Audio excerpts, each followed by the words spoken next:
नमस्कार दोस्तों, खास मुलाकात अशोक भाई गुरुजी के साथ आप सभी का स्वागत है। आप देख रहे हैं ज्योतिष का सुपरहिट प्रोग्राम।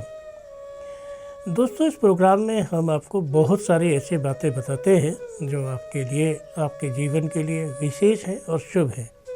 क्या आप जानते हैं, आपके जीवन में झाड़ू का विशेष महत्व है। आप झाड़ू को ये समझें कि वो माँ लक्ष्मी से जुड़ी हुई है। आपके घर में झाड़ू के अद्भुत रहस्य हैं। झाड़ू आपके जीवन में हर प्रकार की समस्या का समाधान है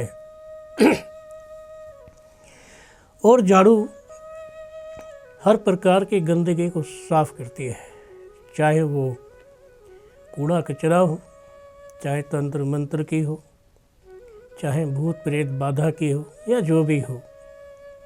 आप झाड़ू से तमाम समस्याओं का समाधान कर सकते हैं।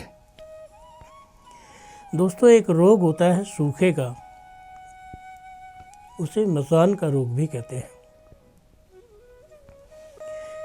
कहते हैं वो रोग हो जाए बच्चा सूखने लगता है, कमज़ोर हो जाता है, उसकी पॉटी से बदबू आती है, खाया पिया उसको लगता नहीं है। तो आप समझ लो कि बच्चे को मसान का रोग हो गया। पसलियाँ देखने लगती हैं, बार बार निमोनिया होता है, बार बार उसे बड़े बड़े रोग सताते हैं और बच्चा ठीक से सो नहीं पाता है। कहते हैं दोस्तों, ऐसा रोग जब हो जाता है तो घर में बिल्लियाँ रोने लगती हैं, कुत्ते रोने लगते हैं और बच्चे के ऊपर बार बार कोई ना कोई संकट आता है। जैसे बुखार आ गया, जैसे निमोनिया हो गया, जैसे दस्त लग गए, जैसे जुकाम और खांसी हो गए। आप कितनी भी दवाई कराइए, दवाई का आपको कोई लाभ नहीं होगा, बल्कि उल्टा दवाई खिलाने के बाद भी बीमारी ऐसे लगेगा जैसे बढ़ रही है। तो आप सोचते हैं ऐसे में आप क्या कर सकते हैं? अगर ऐसी कोई समस्या हो जाए तो उसका निदान क्या है? क्या समस्या है ऐसी जिसको आप अपने घर में बैठकर ठीक कर सकते हैं? अपने घर में बच्चे को झाड़ा लगा सकते हैं, अपने घर में अपने बच्चे को ठीक कर सकते हैं।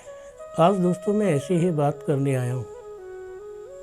तो सबसे पहले तो मैं आपको बता दूं कि झाड़ू एक ले ले, छोटे बच्चे को माँ पकड़ के तसले में बैठ जाए और तसले के अंदर माँ नहीं बैठेगी, बच्चा बैठेगा। उसमें बराबर का गंगाजल, पानी, कपूर, राई, थोड़ी सी हल्दी, एक मुट्ठी नमक, ये सब सामग्री लेनी है, तसले में डाल देनी है। बच्चे को तिल्ले वाली झाड़ू से झाड़ा देना है। झाड़ा देने के बाद उस सब सामान को कपूर डाल के आग लगा देना है और उसके बाद बच्चे को उठा के ले जाना है, तौलिए में लपेट के गर्म कपड़ों में करके कोशिश करें कि थोड़ी देर अपने सीने से लगा करके आपका लगते जिगर ठीक होने लगेगा। आपके बच्चे पर चाहे कितनी भी समस्या है ठीक होने लगेगी और आपको महसूस हो जाएगा कि अब आपके बच्चे पर कोई तंत्र बाधा नहीं है। दोस्तों, कोई नज़र हो, कोई तंत्र बाधा हो, कोई मसान हो या कुछ भी हो, ये झाड़ा आपके बच्चे को, कम से कम 5 साल तक का बच्चा हो, आप उसे झाड़ा लगा सकते हैं। डॉक्टर के पास ले जाएंगे तो डॉक्टर एक ही बात कहेगा कि इसे कुपोषण हुआ है। कुपोषण कहते हैं कि खाने पीने के घर में तंगी है, कमी है, बच्चे को डाइट लग नहीं रही है, ऐसी बहुत सारी बातें हैं। लेकिन क्या आप जानते हैं, हमारे देश में कुपोषण जैसी बीमारी अभी तक इतनी नहीं है कि जिसमें बच्चे के हालात इतने ख़राब हो जाएं। कुपोषण वहाँ होता है जहाँ परिवार में ही कमजोरी होती है और परिवार में ही खाने पीने की चीज़ों की कमी होती है। आप हमेशा ध्यान से सुनना मेरी बात। जब भी आप अपने बच्चे को अपने घर में रखें तो आप कोशिश करें कि बच्चे के साथ कोई ना कोई ज़रूर हो। अकेला बच्चा कभी नहीं छोड़ना है। कहते हैं दोस्तों, अकेला बच्चा छोड़ने से उस पर विपत्तियां ज़्यादा आती हैं। पता भी नहीं लगता कि बच्चा कब गिर गया, पता भी नहीं लगता कि बच्चे के साथ क्या हादसा हो गया, और पता भी नहीं लगता कि कब कौन सी आफत आके बच्चे को तंग करने लगे। और दोस्तों, अगर आप ऐसा करते हैं जैसा मैंने बताया है, तो निश्चित तौर पर आपका बच्चा ठीक हो जाएगा, कि घर में खुशियाँ आ जाएंगी, आपका मन अच्छा होने लगेगा और आपके मन में किसी भी तरह की कोई बाधा नहीं रहेगी। आप बड़े बच्चे हैं, मांसपेशियों में दर्द होता है, या बूढ़े हैं, या कैसे भी है, बार बार बुखार चढ़ता है, बार बार सिर में दर्द होता है, मन ठीक नहीं रहता है, तो इसके लिए आपने क्या करना है? बहुत ही साधारण सा उपाय है। एक तिल्ले वाली झाड़ू लेनी है। जो मरीज़ है उसे उखड़ू बैठना है, उसके सिर पर 3 बूंद सरसों के तेल की गिरानी है, और उसके बाद झाड़ू उसके सिर पर रखनी है। अपने देवता का, अपने भगवान का, अपने गुरु का, जिसे भी आप मानते उसका ध्यान करना है, और झाड़ू उसके चारों तरफ घुमा देनी है। ऐसा 3 दफ़ा करना है। जब 3 दफ़ा इस प्रयोग को करेंगे तो आप देखेंगे कि इस प्रयोग को करने के बाद आपके बच्चे में, आपके घर में जो भी नेगेटिविटी थी वो दूर हो गई, और घर में अच्छी चीज़ें आनी शुरू हो गई। याद रखें दोस्तों, आप हमेशा घर में झाड़ू ऐसी जगह रखें जो किसी को दिखाई ना दे। आप घर में झाड़ू हमेशा ऐसी जगह रखें, अंधेरी जगह पर हो। आप हमेशा झाड़ू ऐसी जगह पर रखें जिसे कोई देख ना रहा हो। और अगर आपके झाड़ू है और आपने उसको झाड़ा लगा दिया है, तो आप उसे घर में ना रखें, उस झाड़ू को बाहर ले जाएं, एक एक तिल्ली फेंकते जाएं, और उसके बाद आप देखेंगे जरा सी झाड़ू ने बड़ा काम कर दिया। दोस्तों, एक बात और है, जब आप कहीं से कमज़ोर होते हैं, शरीर से, मन से, कहीं से भी, तो बार बार आप पर ये कमज़ोरियाँ ना हावी होने लगती हैं। आपको पता भी नहीं लगता है कि आपको बार बार बुखार आना, बार बार जुकाम होना, बार बार एक ही जैसी बीमारियों का बार बार होना। दोस्तों, ये भी एक बड़ी समस्या है। आपने एक झाड़ू को खोल के रखना है, और उसकी तिल्लियाँ नीचे की तरफ करनी है, और उसके ऊपर 1 थैली नमक डाल देना है, 1 किलो नमक डाल देना है साबुत, और उस पर चादर बिछा के सो जाना है। 7 दिन सोना है। 7 दिन के बाद वो झाड़ू की तिल्लियाँ और वो नमक बहते हुए पानी में डाल देना है।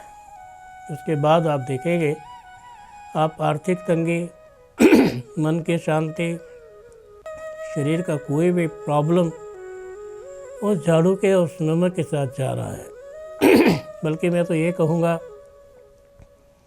कि प्रत्येक सोमवार को या प्रत्येक पूर्णमासी को अपने घर में नमक फैला दें, लाल नमक, और उसे कपड़े से साफ़ करें, और उसे एक कपड़े में या किसी कागज़ में रख के गंदे पानी में फेंक दें। इससे भी आपके घर की नेगेटिविटी दूर होती है। क्या होती है नेगेटिविटी? क्या बीमारी है ये? घर में मन नहीं लगना, छोटी छोटी बातों पर कलेश होना, घर में पैसे की बचत ना होना, घर के अंदर बाहर वालों की एंट्री ज़्यादा होना, घर के अंदर बाहर वाले आके उपद्रव करवा जाते हैं फिर चले जाते हैं। घर जो है आपका बिगड़ जाता है। और घर के अंदर पैसा जब भी आता है 4 खर्चे साथ में लाता है। 4 खर्चे कौन से हैं?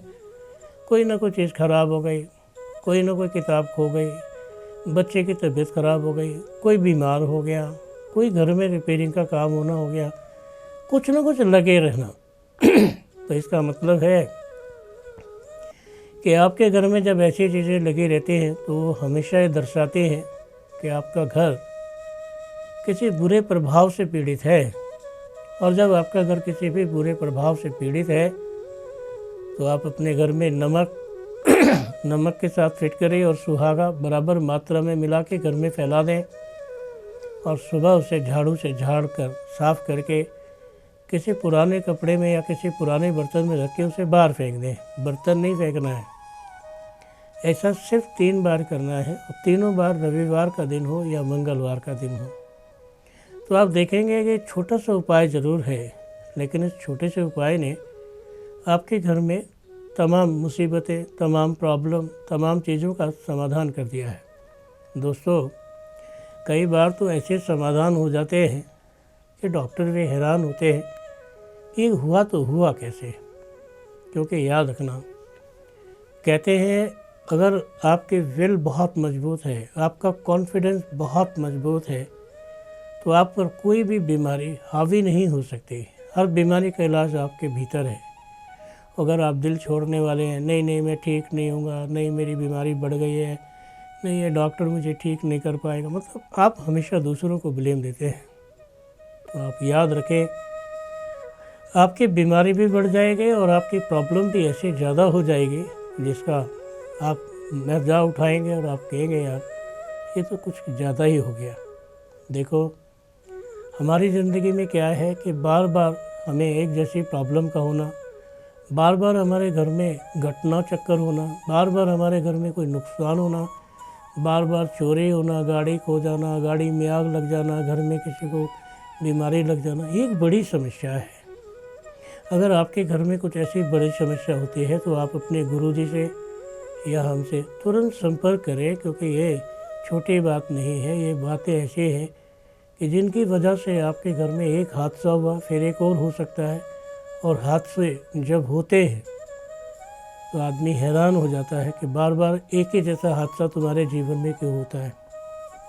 चाबी खो जाती है, फिर चाबी खो जाती है, ऑपरेशन होता है, फिर ऑपरेशन होता है, कोई बुखार होता है तो आपको हॉस्पिटल जाना पड़ता है। लोगों के बुखार घर में एक गोली से ठीक हो जाते हैं और आप बुखार की पूरी दवाई खाने के बाद भी आपको कोई आराम नहीं आता है। देखो दोस्तों, आपको कोई भी आराम नहीं आता है तो इसका मतलब है कि आपकी इम्यूनिटी कमज़ोर है, आपके पाठ पूजा में दम नहीं है, आप गुरुजी की जोत नहीं जला रहे हैं और आप तमाम चीज़ों के बेकार के चक्कर में पड़ रहे हैं। सब कुछ ठीक हो सकता है, सब कुछ ठीक होता है, और जब सब कुछ ठीक होता है और सब कुछ अच्छा होता है तो वहीं से सब कुछ ऐसा भी होता है जहाँ से ये कहा जाता है कि यही वो एक रास्ता है जो ज़िंदगी के उस मोड़ तक ले जाता है जहाँ पर हम हमेशा यही सोचते हैं कि रास्ते हैं तो हैं क्या। और जब रास्ते हैं और ऐसे हैं कि जिन रास्तों से सब कुछ मिलता है तो हम वो रास्ता क्यों नहीं अपनाते हैं। आपके जीवन में महत्वपूर्ण रास्ता मिले, आपके जीवन में महत्वपूर्ण कामयाबी मिले, आपके जीवन में जो भी कामयाबी है वो तुरंत मिले, तो इसका मतलब है आपका जीवन सभी चीज़ों से अच्छा है और आपके जीवन में सभी चीज़ें जो हैं कुछ न कुछ ऐसा रास्ता बताती हैं जिनकी वजह से आप खुशहाल रहते हैं, अच्छे रहते हैं और आपके घर में हर चीज़ से बरकत रहती है, परेशानियां दूर भागती हैं। दोस्तों, परेशानियां कई किस्म की होती हैं। कुछ परेशानियां ऐसी होती हैं जो आपने खुद पाल रखी होती है। डॉक्टर कह रहा है कि शराब छोड़ दो, लीवर ख़राब है, पर शराब है कि आपको छूटती नहीं है। लोग कहते हैं, गुरुजी कहते हैं कि कमाओ, आलस को त्याग दो, पर आप कहते हैं अभी चला जाऊंगा, अभी तो सवेरा ही हुआ है, अभी चला जाऊंगा, अभी तो 10 ही बजे है, 11 बजे। दोस्तों, आलस ना परेशानी की कुंजी है। जहाँ पर आलस की चाबी लगा दोगे वहाँ पर सफलता नहीं आ सकती, सब कुछ लॉक हो जाएगा। क्या आप सब कुछ लॉक करना चाहते हैं? क्या अपनी तकदीर को बंद करना चाहते हैं? क्या आपकी तकदीर जब बंद हो जाएगी तो आप कैसा महसूस करेंगे? क्या आपकी तकदीर जब बंद हो जाएगी तो आपके जीवन में क्या हो सकता है, कैसा हो सकता है, उस कैसे से क्या क्या लाभ होगा? मैं सच कहता हूँ दोस्तों, बहुत चीज़ों से बहुत लाभ होता है, लेकिन बहुत सी चीज़ें जो ऐसी है जिनका लाभ हमेशा मिलता रहता है और उस लाभ से भी हम कभी समझ नहीं पाते हैं कि कई बार हमें ऐसा लगता है कि लाभ लालच से भरा हुआ है। कई बार हमें लगता है कि लालच जो है कहीं हमारी ज़िंदगी को ख़राब ना कर दे, क्योंकि ज़्यादा पैसा आने पे भी आप डर जाते हैं, नहीं आने पे भी आप डर जाते हैं। ज़्यादा पैसा आता है तो आप सोचते हैं जीएसटी, इनकम टैक्स, पता नहीं क्या क्या देना पड़ेगा। नहीं आता है तो सोचते हैं कि अब कहाँ से क्या लेना पड़ेगा। बातें तो बहुत सारी है ना, और इन बहुत सारी बातों में कहीं ना कहीं आप खड़े हैं, आपका जीवन खड़ा है, और आपके जीवन में बहुत सारी वो परेशानियाँ खड़ी हैं जिन्हें आप हल्का लेते हैं। अरे क्या हो जाएगा। इतने हल्के में कोई बात ना लो जो आपके लिए किसी भी प्रकार से मुसीबत का कारण बन जाए। आप हमेशा सुखी रहें, आप पर खुशियाँ बरकरार रहें। आज के लिए दोस्तों बस इतना ही। कल फिर करेंगे खास मुलाकात आशु भाई गुरजी के साथ। नमस्कार।